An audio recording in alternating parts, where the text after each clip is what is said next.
Have you ever been blindsided by someone you thought you knew? That gut-wrenching moment when a trusted friend betrays your confidence? When a romantic partner reveals a side of themselves you never imagined existed?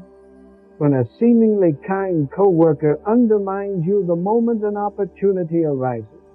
There's a special kind of pain in these revelations, a disorienting collapse of reality where the person you believed you knew transforms into someone unrecognizable. The questions flooding, each one carrying its own weight of doubt and regret. How did I miss this? Were there signs I ignored? Am I a poor judge of character, or is this person simply skilled at deception? The confusion isn't just about them.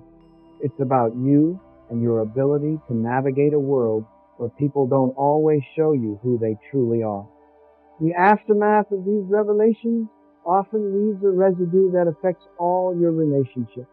You find yourself more guarded, more skeptical, less willing to extend trust. You've developed elaborate systems of testing people's intentions, analyzing their words for inconsistencies, watching their behavior for signs of the deception you are now convinced lurks beneath the surface of every interaction.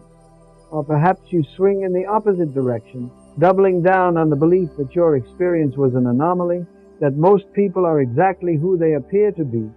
Either way, the experience changes you. It alters how you approach new people, how you maintain existing relationships, how you think about human nature itself. And the question lingers, is there a better way to discern who someone truly is beneath the social masks we all wear? What if I told you that one of history's most insightful observers of human behavior identified two specific aspects of human interaction that consistently reveal what lies beneath the carefully constructed personas we present to the world? What if these two revelatory moments weren't elaborate psychological tests or rare glimpses behind firmly closed doors, but rather common occurrences that we all witness regularly without recognizing their significance? There is a reason why conventional advice about judging character often fails us. There is meaning in the specific instances when people's masks slip to reveal what lies beneath. And understanding these patterns might transform how you evaluate the people in your life and protect yourself from the painful disillusionment that comes from profoundly misreading someone's true nature. This is where Sigmund Freud's penetrating insights into human psychology offer us a framework for understanding character that goes beyond surface presentations.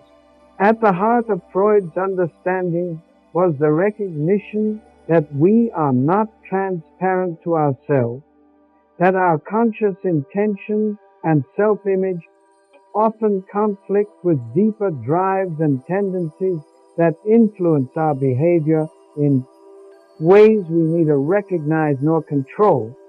According to Freud, it's precisely in the moments when our conscious presentation falters that our true character becomes visible. These momentary glimpses past our carefully maintained facades reveal patterns that form the core of who we truly are and how we genuinely relate to others. From Freud's extensive observations of human behavior, two specific situations consistently emerged as revelatory of true character. The first is how a person treats those who can do nothing for them, those from whom they need nothing, from whom they want nothing, from whom they have nothing to fear.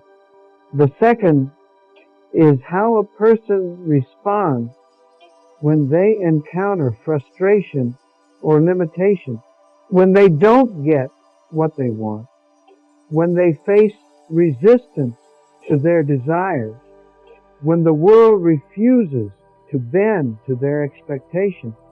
In these two scenarios, the social mask that people maintain in most interactions often slips, revealing aspects of character that remain hidden in ordinary encounters. The first revelatory moment occurs in how a person treats those who can offer them no advantage. Think about how someone behaves towards service workers, the waiter at a restaurant, the housekeeper at a hotel, the customer service representative on the phone. These interactions are particularly revealing because they occur with people who hold relatively little social power, who exist temporarily in a role rather than as full individuals, and who are expected to provide service regardless of how they're treated. When someone believes there are no social consequences for rudeness, when they perceive the interaction as consequence-free because the power dynamic heavily favors them, their behavior reveals aspects of character that might remain hidden in relationships with peers or those they wish to impress. The executive who is charming to colleagues but snaps at servers, the date who is attentive to you but dismissive of the taxi driver, the friend who is generous within your social circle but stingy with those who serve them. These contrasts reveal something essential about how they view humanity itself. If you are finding these insights valuable so far, please take a moment to hit the like button, as it helps others discover this content who might benefit from understanding these character indicators. This revelatory dynamic extends beyond service interactions to include how people treat anyone they perceive as socially irrelevant to their goals or status. Notice how someone speaks about or behaves toward elderly individuals, toward children they're not trying to impress the parents of, toward people from social classes or backgrounds different from their own. These interactions often reveal whether someone's courtesy and consideration extend to all human beings or are merely tactical behaviors deployed selectively with those who matter to their social standing or personal objectives. Freud recognized that our treatment of those we perceive as unable to impact our lives reveals whether respect and kindness are fundamental aspects of our character or merely instrumental behaviors we employ when advantageous. What makes this indicator particularly reliable is that it bypasses conscious presentation. Most people, when asked, would claim to value all humans equally, to believe in universal dignity. But abstract values don't always align with spontaneous behavior, especially in situations where we believe our actions have no significant consequences for ourselves. The person who is consistently considerate toward those who can do nothing for them demonstrates that their kindness isn't strategic but essential to their character. Conversely, the person who reserves their courtesy for those who matter to their goals reveals that their apparent warmth in other contexts may be more calculated than genuine. The second revelatory moment Freud identified occurs in how a person responds to frustration or limitation. Life inevitably presents us with situations where our desires meet resistance, when we don't get the promotion we wanted, when someone disagrees with our strongly held opinion, when our romantic interest doesn't reciprocate our feelings. These moments of thwarted desire create a psychological pressure that often cracks the veneer of our social presentation. The colleague who seems collaborative until they're passed over for leadership, the friend who appears supportive until their advice isn't followed, the partner who seems gentle until they hear no. These transformations reveal character traits that were always present, but concealed beneath more socially acceptable presentation. Let me pause here for a moment because I need to ask you something that matters. Have you ever felt like you are living two lives at once? The one everyone sees, where you smile and function and pretend everything is fine, and the one inside your head, where you are struggling, confused, doubting every choice you make. That split, that exhausting performance of being okay when you are not, it is something Freud understood deeply, and I want you to know something. You are not broken. You are not weak. You are human, and what you are feeling right now, this exact struggle you are carrying, someone else watching this video is feeling it too. They are sitting there thinking they are the only one, just like you might be thinking right now. So I am going to ask you to do something that might feel vulnerable, but it is important. Go down to the comments right now and type this exact phrase, I feel this. Just those 3 words, I feel this. You do not need to explain. You do not need to write your whole story. Just let those words be your voice today. Because when you do that, something powerful happens. The person scrolling through these comments, the one who feels completely alone in their pain, they are going to see your comment. And for the first time in maybe days, weeks, or months, they are going to realize they are not alone either. Your 3 words might be the thing that helps them breathe a little easier tonight. This is not just about engagement. This is about connection. This is about breaking the silence that keeps us isolated in our suffering. Freud built his entire life's work on one simple truth. We heal when we speak what has been hidden. So speak it now. Go to the comments. Type, I feel this. And know that by doing so, you are not just helping yourself, you are helping every single person who needs to know that what they feel is real, is valid, and is shared. Do it now. I will wait. What makes responses to frustration so revealing is that they expose our relationship to our own desires and to the limitations of reality itself. Do we experience our desires as absolute entitlements that the world is obligated to fulfill? Or do we recognize them as preferences that exist within a reality where other people have equal validity? The person who responds to frustration with rage, manipulation, or refusal to accept reality reveals a character structured around narcissistic entitlement, a belief that their desires should override all obstacles.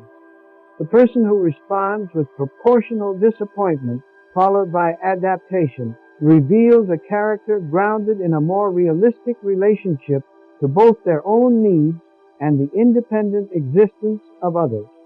This indicator becomes particularly valuable when we consider that many harmful relationship patterns don't become visible until boundaries are established or desires are thwarted. The possessive partner often appears merely attentive until you need space. The controlling boss might seem appropriately directive until you express a different viewpoint. The emotionally manipulative friend can appear supportive until you make a choice they disagree with. By observing someone's response to not getting what they want, you gain insight into how they might behave in more significant conflicts. Together, these 2 indicators provide a remarkably reliable window into aspects of character that might otherwise remain hidden. They bypass the conscious self-presentation that people maintain in most social situations, revealing more fundamental patterns of relating to others and to reality itself. But understanding these indicators isn't just about evaluating others. It's also about developing greater self-awareness. How do you treat the server who brings the wrong order, the call center representative who can't immediately solve your problem? How do you respond when your partner sets a boundary you don't like, when your carefully made plans fall through? These questions invite the same kind of character reflection in ourselves that we apply to others. You already know this, but we're not ready to understand ourselves alone. The human mind is vast, complex, and often frightening to explore without guidance. If this content is helping you see yourself more clearly, if these insights about Freud's work are bringing light to parts of yourself you kept hidden, then consider subscribing to this channel. This is not just another psychology channel. This is a space where we explore the depths of human nature together, where we take the most profound concepts from psychoanalysis and make them accessible, practical, and deeply personal. Every video here is designed to help you understand not just theory, but yourself, your patterns, your fears, your desires, the invisible forces that have been shaping your choices without your awareness. When you subscribe, you are making a commitment to yourself. You are saying that you are ready to look deeper, to understand more, to stop running from the truth of who you are. And I promise you this, I will be here every week, bringing you insights that matter, explanations that actually make sense, and perspectives that can genuinely change how you see yourself and the world around you. This journey of self-understanding is not easy. Freud knew this. He spent his entire life mapping the human psyche precisely because he understood how lost we can feel inside our own minds. But you do not have to walk this path alone. Hit that subscribe button. Turn on notifications. Become part of a community of people who have decided that understanding themselves is worth the discomfort, worth the effort, worth the time. Because at the end of the day, the most important relationship you will ever have is the one with yourself.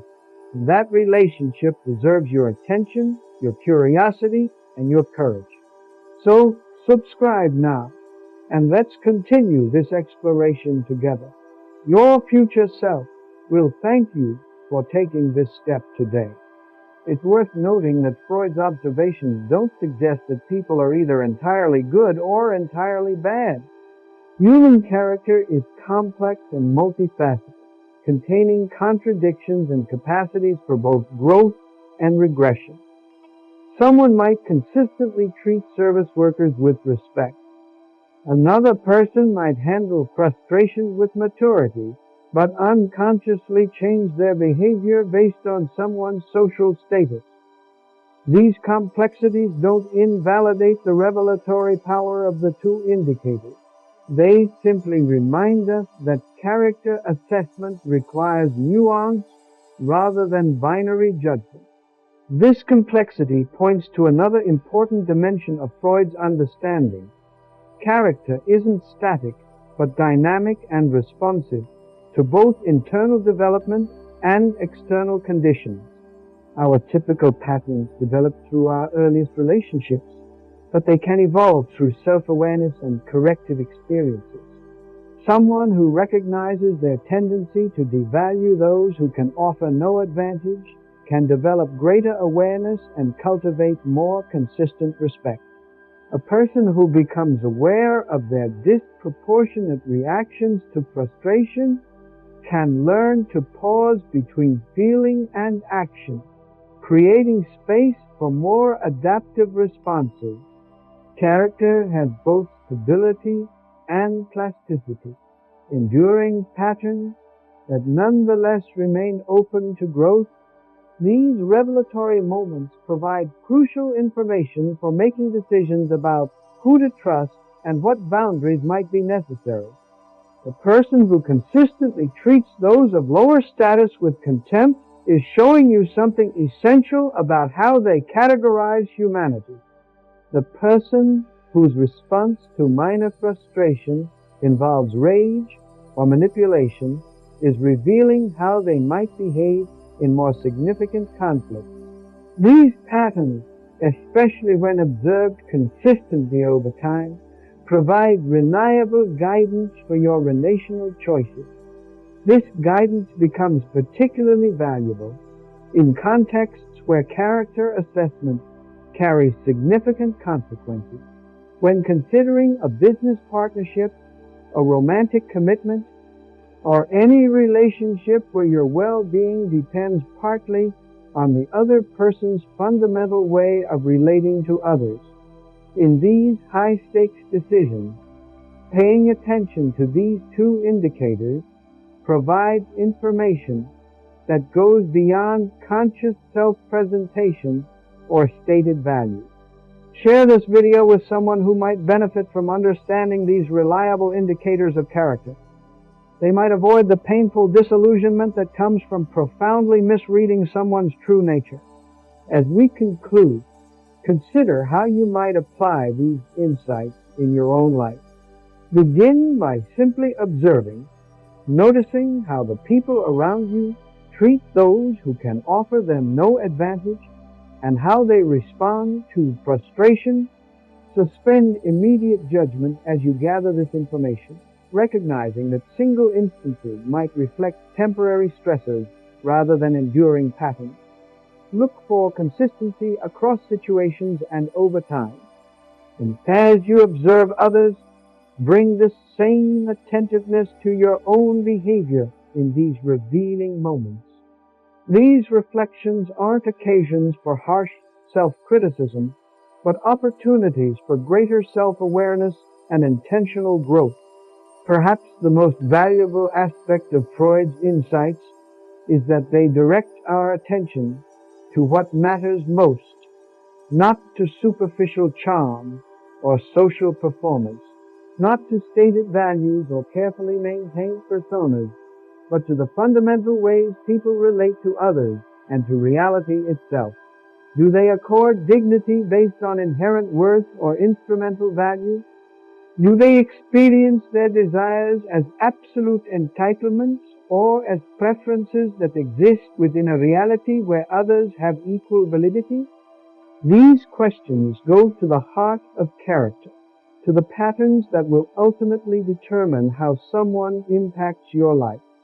By recognizing these patterns in their moments of revelation, you develop a more reliable basis for deciding who deserves your trust, your vulnerability, your time, and your heart.